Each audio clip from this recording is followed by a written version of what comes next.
ஓம் Namashivaya YouTubers அன்பர்களுக்கு இனிய காலை வணக்கம். நேற்று நம்ம அக்கௌண்டன்சியில் மொத்த கடனீந்தோர் கணக்கின் படிவம் பார்த்தோம். இன்றைக்கி அதில் ஒரு சம் பார்த்துடலாம். எடுத்துக்காட்டு 14. பின்வரும் விவரங்களிலிருந்து கடன் கொள்முதலை கணக்கிடவும். அப்போது 2018 ஏப்ரல் 1 அன்று கடனீந்தோர் 50,000. அப்போ இதை நம்ம என்ன பண்ணணும்னா, மொத்த கடனீந்தோர் நமக்கு எப்போவுமே என்ன இருப்பு, வரவிருப்பு. அதனால் இருப்பு கீழ் கொண்டு வரப்பட்டது அப்படின்னு சொல்லி 50,000 வரவிருப்பில் மென்ஷன் பண்ணணும். அடுத்து வெளி திருப்பம்னாலும் கொள்முதல் திருப்பம்னாலும் ஒன்று. ஸோ நமக்கு வெளி திருப்பம் கொள்முதல் திருப்பம் நமக்கு பற்றிருப்பில் வரும். அதனால் பற்றிருப்பு சைடு வெளி திருப்ப கணக்குன்னு போட்டு 6,000 நம்ம என்ன செய்யணும், மென்ஷன் பண்ணணும். கடனீந்தோருக்கு அளித்த ரொக்கம் எவ்வளவு, 1,60,000. ஓகேங்களா? அப்போ ரொக்கம் நமக்கு என்ன செய்யுது, வெளியில் போகுது.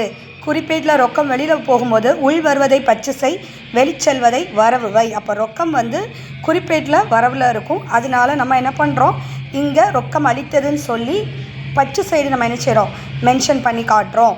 1,60,000. அடுத்து 2019 மார்ச் 31 அன்று கடனீந்தோர் இருப்பு கீழ் இறக்கப்பட்டதுன்னு சொல்லி பற்று சைடு மென்ஷன் பண்ணி 70,000 காட்டியிருக்கோம். இப்போ நம்ம இந்த ரெண்டு சைடும் நம்ம டேலி பண்ணணும். பண்ணும்போது நமக்கு எந்த சைடு அதிகமாக இருக்குது அப்படின்னா, பற்று சைடு தான் நமக்கு எவ்வளோ இருக்குது, அதிகமாக இருக்குது. எவ்வளோ இருக்குது, 2,36,000. நமக்கு இங்கே வெறும் 50,000 தான் இருக்குது. ஸோ அதை நம்ம கழித்து காட்டினோம் அப்படின்னா நமக்கு வர்ற ஆன்சர் கடன் கொள்முதல் 1,86,000. ஓகேங்களா? இப்போ இந்த கணக்கில் நீங்கள் கவனத்தில் வச்சுருக்க வேண்டியது, வெளி திருப்பம்னா என்ன அப்படிங்கிறது நமக்கு ஞாபகம் இருக்கணும்.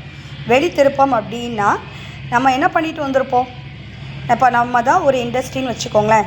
நம்ம போய் பர்ச்சேஸ் பண்ணிட்டு வந்திருப்போம், அப்படி தானே? பர்ச்சேஸ் பண்ணிவிட்டு நான் போய் ஒரு பொருளை நான் வாங்கிட்டு வந்துட்டேன். வாங்கிட்டு வந்ததுக்கப்புறம் அந்த பொருள் எனக்கு டேமேஜாக இருக்குது. அதை நான் மறுபடியும் ரிட்டன் போட்டுருவேன், அப்படி தானே? அப்போ வெளியில் நான் கொடுத்துருவேன். அப்போ அதனால அது என்னது, வெளி திருப்பம். அப்போ வெளி திருப்பினாலும் கொள்முதல் திருப்பினாலும் என்னது, ஒன்று தான். அந்த மாதிரி நீங்கள் வெளி திருப்பத்தை ஞாபகம் வச்சுக்கலாம். ஓகேங்களா? குறிப்பேடு இதுவும் அதே மாதிரி தான். குறிப்பேடை பேஸ் பண்ணி நம்ம பேரேட்டில் எப்படி போடுவோம் அப்படிங்கிறத யோசித்து போட்டிங்கன்னா ரொம்ப ஈஸியாக இருக்கும் கணக்கு. உங்களுக்கு கணக்கு புரிஞ்சிருந்தது அப்படின்னா லைக், ஷேர் அண்ட் சப்ஸ்கிரைப்.